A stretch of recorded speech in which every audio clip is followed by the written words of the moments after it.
Hey everyone, today we are talking about the foundation of my classroom management strategy, which is building classroom community. So without classroom community, we really can't help our students and work on their behaviors with them because we don't have that relationship formed. And we also have a lot of issues with our students with each other that can't get solved if we don't have a positive and a strong classroom community. So in this video, we're going to talk about the best way to start having a positive classroom community, whether it's at the beginning of the school year or it's sometime in the middle of the school year when you're just at wit's end with behaviors and fights and all of that. So stay tuned. We're going to talk about this, and I'm going to give you a really awesome free game so that you can take this straight into your classroom.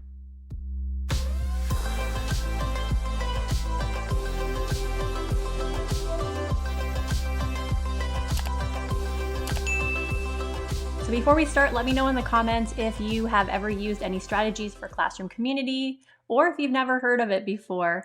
And so this is something I feel like I wish I had known about when I started teaching because there was such a heavy focus on classroom management.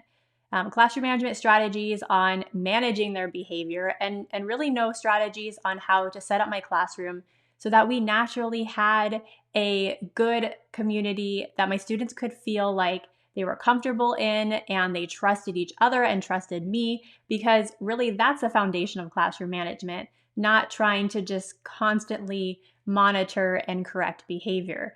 So I feel like this is a missed opportunity in school and in trainings, but classroom community is really, really important. So before I get into the game that I play with my students to help foster classroom community, I want to talk a little bit about what classroom community is and what are some other strategies that you can use with some of the other things that you're already doing right now to get started in the beginning of the year to build classroom community and just kind of make a few tweaks. So first of all, classroom community is just building a community in your classroom that encourages all students to share their thoughts and feelings and feel comfortable doing so. It's also a place that students will work together and they feel like they each have something to contribute. So any activity that you can do that can help show students that they have something to contribute is a helpful activity, and that goes for throughout the year. So throughout the year, as you're having students work together, they need to all know that they have strengths and that they can use those in group work and collaboration. So it's just something to keep in mind down the road. But initially, when we start off the year or when we need to really get in with our students and talk to them about classroom community and help foster that classroom community, we really need to be focusing on 3 things. And these 3 things are teamwork, building relationships, and student voice. So let's start with teamwork. Obviously, our students are going to be working together a lot, and they're not always going to get along. So we need to foster teamwork by helping our students learn how to actually discuss and argue in a way that is positive and isn't something that's going to make it so that somebody feels left out. So anything that fosters that relationship between students and allows for them to agree to disagree on occasion is very, very helpful. So another thing that we have to talk about really is student voice. Student voice is really important. And student voice is a missed opportunity that we have in our lessons and in our classroom community and our classroom management as a whole. So our students know, usually by the time they get to us, they know there are rules in the classroom. They've participated in these rules. They've broken some of these rules before they've gotten to us. The beginning of the year, or even mid-year if you're struggling, is a good time to set classroom rules and expectations, but have students have an input in it. So instead of just going through and doing like a PowerPoint or writing these rules on the board the first day of school and saying, these are the rules you need to follow, here are the procedures, if you need to use the bathroom, this, and this, we need to sit down with students and say, okay, let's set some classroom expectations. And that way they're a part of the discussion and they have more buy-in and they feel like you actually care about their opinions. And they're likely going to share a lot of the same rules and procedures you already have in place, but fostering that discussion allows for students to have a voice. And lastly, let's talk about building relationships. So this is the most important thing that we're doing the first week of school. We are spending a lot of time asking our students about themselves, having conversations with them. If we jump too much into our curriculum the first week of school, trying to just get it done because we know we don't want to be behind, we have that missed opportunity for getting to know our students and building respect with them, for you, and for all the students around them. So you need to build in a lot of time to be able to have conversations with students. Now, I'm not just talking about having a writing prompt one time where you ask them about their favorite things and then you collect it and you read it. That is not enough. So what we need to be doing is we need to be working with students on tasks throughout the whole first week and beyond, where we are learning more about them and what they're interested in, because we can use that to build our relationship further, and we can use that when we need to have a classroom management strategy. So the way that I get through to really tough students who I'm struggling with in their behaviors is, first of all, knowing what they're really interested in and what drives them. And second of all, having that relationship in place. So that is so, so important. So let's talk about how we can work with our students in the first week of school, or really any time of the year when they're not getting along, to really teach about teamwork and classroom community without making them go through like boring reading passages and have a discussion that they're really not interested in. I'm not going to say we're tricking them into having a discussion about classroom community, but it helps when something is a game. So this is the game that I use with my students. It is an escape room, which is really fun. Students are really into it. It's emoji themed. It has to do with classroom community, and it's free. So when you are done watching this video, I want you to do two things. Number one, I want you to leave a comment to let me know what you think about this resource and any tips you have for classroom community, because I love for other teachers to be able to see new tips and I want to learn more as well. And two, I want you to go to the link in the description and get this free download. So this is a 1 hour escape room. It doesn't take up a lot of our time. It teaches students to celebrate the success of others, talks about doing the right thing, and it helps with teamwork skills.